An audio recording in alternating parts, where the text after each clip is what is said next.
How do I make and keep a New Year's resolution? It's a good one. You got any thoughts? Yeah. Well, I think probably first thing you're going to want to do is look in the rearview mirror a little bit at other resolutions that you've made and what has been your success or lack of success with that process, right? So I think it's a good habit to go, hey, it's a new year. Let's take a look at life. Obviously, it's not a magical event that you go to a new year, but it's just a good time to step Yeah. back, look, That turning of the take a page. moment, turn the page. Where do I need to hit the reset button? What do I need to get some things under control, whatever it might be, right? So I think you're going to want to look and go, like, this feels a little bit like maybe a person who has had a hard time doing that, like sustaining their resolutions, right? Which is pretty common. You go to the gym in January, things packed. February, it's then right back out to what it was. So I think you're stepping back and going, why have I not been able to sustain some of these important things? A couple, I would just say practical pieces of advice. So one would be, don't try to do too much. I think that sometimes was going to people be go, my first thing. I think sometimes people make very grandiose things for themselves that would be very difficult to stick with instead of it being a really practical, level of some like attainable yeah, item. or try to do too many different kinds of things, Yeah, right? have a whole list of them. Yeah, here's what I'm Yeah. gonna do in my finances. Here's what I'm gonna do in my relationships. Here's what I'm gonna travel, and here's what I'm gonna do with my body. And it's like, I remember we read a book as a staff, and we actually used internal language quite a bit.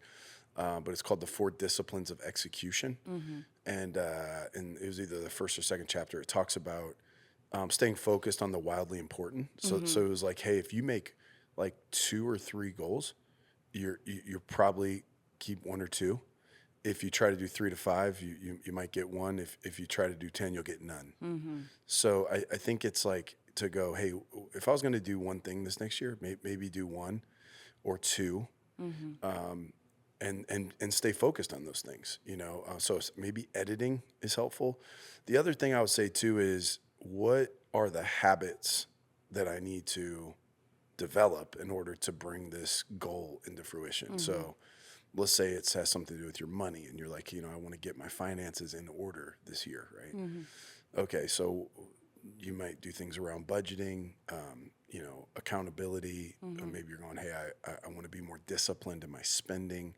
I want to save a certain amount of money. Well, you're going to have to look then and go, what habit do I need to add? Whether it's a weekly or a monthly habit of, looking at my spending and actually sitting there and doing the math, or, whatever it might be. Or if it's, again, physical, if you're going like, right, I want to get my body into good health. Well, again, if you try to do, I'm going to change my diet, and I'm going to start working out at 6 a.m. and I'm going to save all this money, and I'm going to to do all this. Like, it might be like, hey, you know what? I want to remove sugar from my diet, right?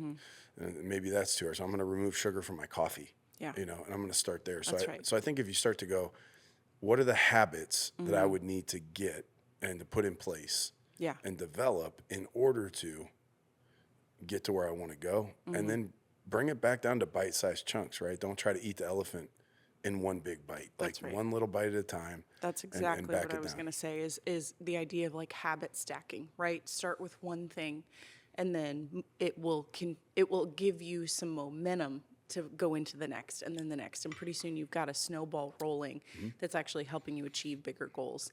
2 thoughts. Number one, on the financial one, a very practical tool. We are not like in any way affiliated with this company or anything, but just a practical tool that has been helpful for me in the past is an app called Envelopes. So think of the word envelope, but instead of EN at the beginning, it's M as in money, Envelopes. It basically helps you take your money and kind of break it up into different digital envelopes, so to speak, and helps you keep track of like, okay, I've spent this envelope down really far. There's not much here. If I need to transfer from this one, I can. But it just kind of helps you keep track of your spending in different areas. Really simple tool to use and very, very practical. I've found it very helpful over the years. So if somebody's looking for something like that, that's a good place for you to start and just keep it really easy and simple and not try to overcomplicate. And then a book that's super helpful if you're looking at the idea of starting with small habits and trying to build them up in bigger things is Atomic Habits. I'm trying to remember the name of the author. Anyways, Atomic Habits, great book. Very helpful at helping you kind of like understand how your brain works so you can start breaking it down into smaller pieces. James Clear? Is it Clear? James Clear? It might be. I know he's a Denison grad. Shout out to Denison. Oh, really? Yeah. James Clear. Okay, there you go. Nicely done. Thank you. So much better with names than I was am. going to say James Cleary, but you. Yeah.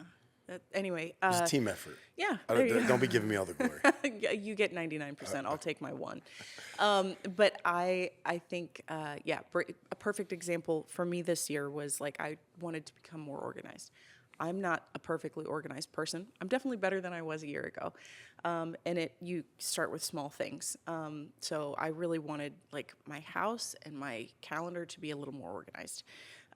So like on the house front, like it's kind of hard to do, just the nature of our family. It's constantly being torn apart. Like I go to bed with a clean house and I wake up with a dirty one. No exaggeration, because the boys are up, 5 a.m. and they've just started taking things apart.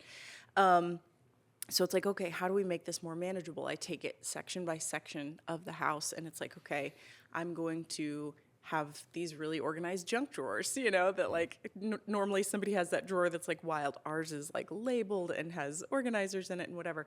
I go drawer through drawer in the kitchen and get things labeled and organized. And then it's like, okay, now this functions well.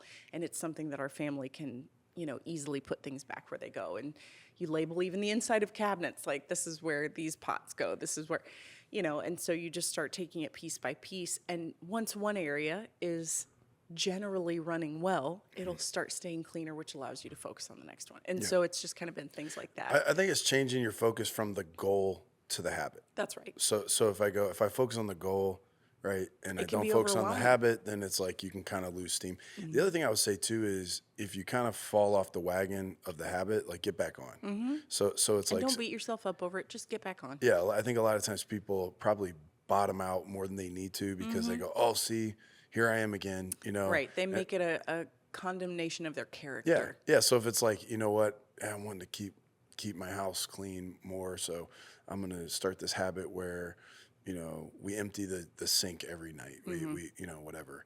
We want to do it every night. Well, you miss a night, or you miss a couple nights, and it piles up, and you don't go, well, see, I can't do it, therefore I quit. Yeah. It's like, no, just get back on. Right? I mean, life happens. Yeah. Multiple family members 100%. get sick. You're going to get behind, Just commit to the habit, stay focused that's on right. it, get back on when you fall off. And I think, doing that and seeing that as a win, not just when I attain the goal, That's right. I think is probably, tends to yield better results. I But agree. give yourself grace and really again, good. look back and go, what can I learn about myself? Maybe I set my goals, it was maybe unrealistic. It was too much to it. The other thing I would say too is accountability. Do you have somebody, hey, let's do this together and let's hold each other accountable. Let's encourage each other, and it's not just you, right? Yeah. Like by yourself. And again, those just a few preliminary thoughts. And I think there are a lot of really good goals. Like I think people tend to focus on the same few things all the time, right? Like it's something financial, something physical, something, whatever. Think about considering some other goals too. Another one for me that I just kind of had in my own head this year was like, I want to work on my first reaction not being defensive if someone is trying to tell me something that could help me. And, good. that can be a very hard one, Yeah. right? And especially depending on your wiring or how you grew up or whatever, like that, it can be hard to turn off a knee-jerk reaction. And so for me to be like, nope, this person said something, there's truth in that. Not that you don't have dialogue back and forth if you're like, well, I want this person to understand where I was coming from or whatever. I'm Sure. not saying you just carte blanche, people Accept can whatever say they whatever. say, right? Yeah, But no. let your first response be curiosity or Receptivity, yeah. receptivity or considering what they said. And if it's like, no, they're right. Like I missed that. Yeah. Then just being able to go, nah, you're right. Or they may not be I fully hear that, right. and thank you for bringing it up. And like, Yeah, they may not be fully right in everything they said, but there may be a nugget in there that's really useful and helpful. That's right. No, That's right. that's deep. That's a really good, like, I think we all probably naturally are triggered to defensive when we Sure. hear something negative about ourselves Yeah. or some kind of critique or whatever. That's a Mm-hmm. very natural reaction. But to have the discipline to go, hey, I pretty much shut it all down when that happens, and Mm-hmm. I'm probably missing some really helpful Right. growth opportunities. Yeah. So to go, I want to sort of retrain my mind Mm-hmm. to not just To look for the growth opportunity fall in first. line with That's the right. defensive feeling Yeah. and go, all right, how could I, in a very systematic way, step back, listen to what's being said. Maybe I didn't like how it was said, but I want to really find out what point Right. are you trying to give me Mm-hmm. here, and then try that on for size and see if any of it fits. That's great. I love that.